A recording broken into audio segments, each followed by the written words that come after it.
Auzubillahiminashaitanirrajim. Bismillahirrahmanirrahim.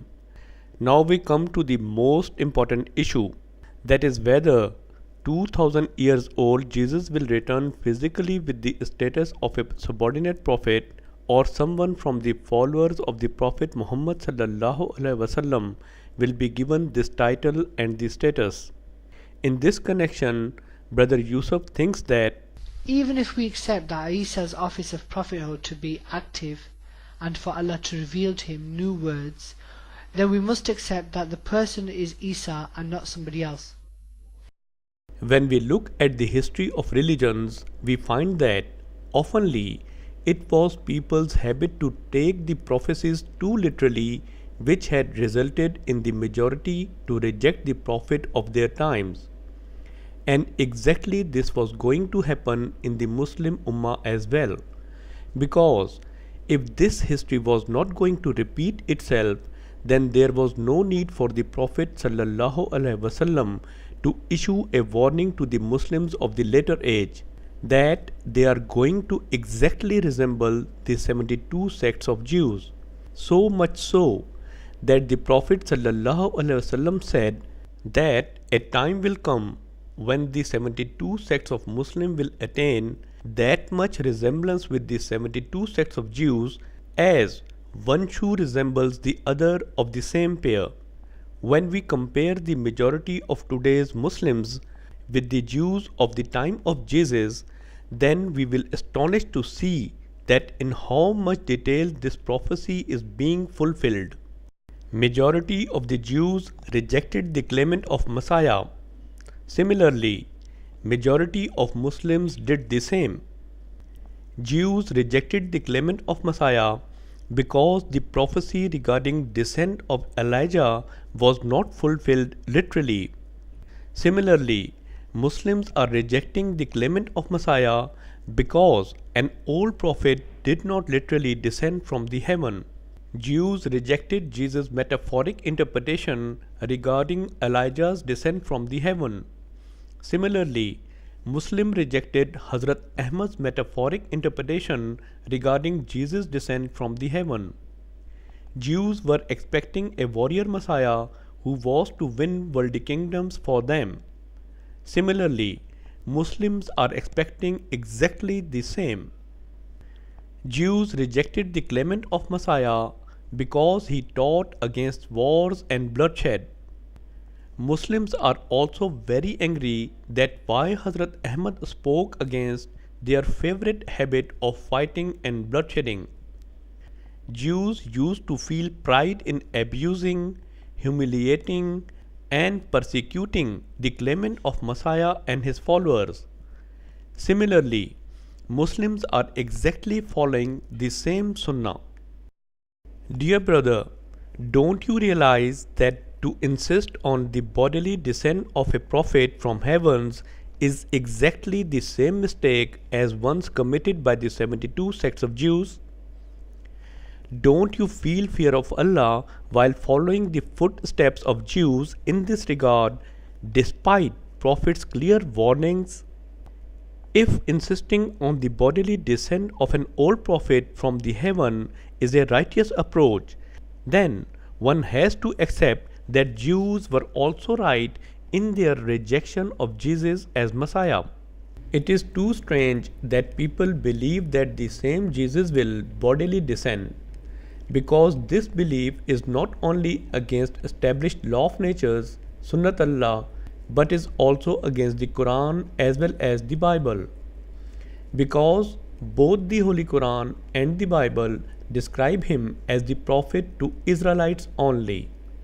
In other words, both Quran and Bible are restricting his domain to Israelites only, whereas today's Muslims believe that when he descends, his domain will no longer be restricted to Israelites.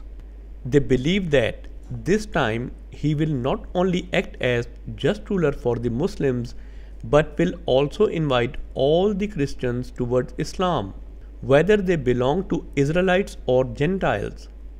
In other words, when Jesus will descend, the Quran will still be saying that he is the prophet to Israelites only. But Jesus will say, I don't care about these verses of Quran. I have to act as the just ruler for the Muslims and to invite all the Christians towards Islam, no matter they belong to Israelites or Gentiles. Please think with cool mind that if such things can happen. Similarly, Surah Maida verses 116 to 119 clearly indicates that the same Jesus can never be appear in this world again. Because these verses tells us that on the day of judgment, when Allah will ask Jesus about his worship by his followers, then he will express his unawareness regarding this issue. Thus we read in the verse 117 of the said surah that Jesus, while explaining his unawareness, will say that I was witness over them as long as I remain among them. But O Allah, when you cause my tawaffa, then you was watcher over them. In these verses, only two periods are mentioned. First, the period before the tawaffa of Jesus, when he was witnessed over his followers, and the second is the day of dialogue between Allah and him, that is, the day of judgment, as verse 119 proves it to be. Now, if the same Jesus have to physically descend and will see his so-called followers doing shirk, then how could he express his unawareness from his being worshipped by the Christians on the day of judgment? In that case, his answer must have been that, O my Allah, I was witness over them as long as I remained among them, but when you took me up, it was then that they started worshipping me. But, O my Allah, you know that it was me who wiped out this shirk from the Christians on my second appearance in the world.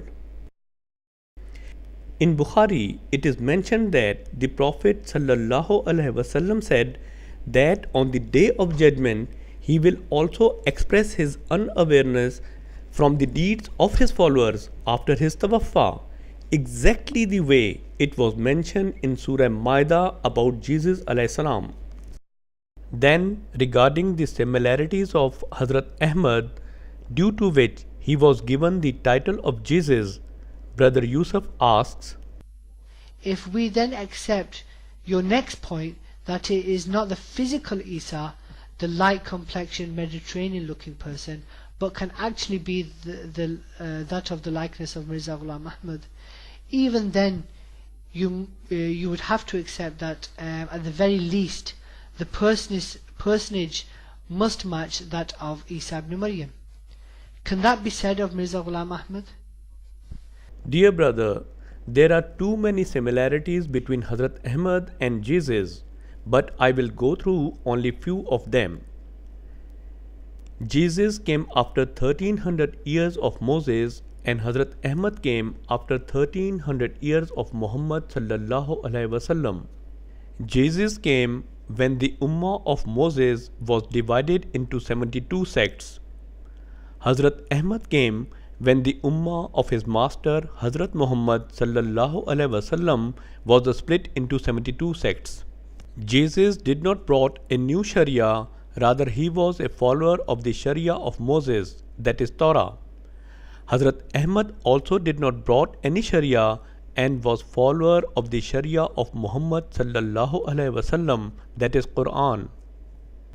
Jesus taught against fighting and bloodshedding and emphasized on sacrifices, peace and love. Same is the case with Hazrat Ahmad. Jesus came when Jews were under foreign occupation, but he did not involve in worldly politics, rather he emphasized on spiritual and moral values. Same is the case with Hazrat Ahmad.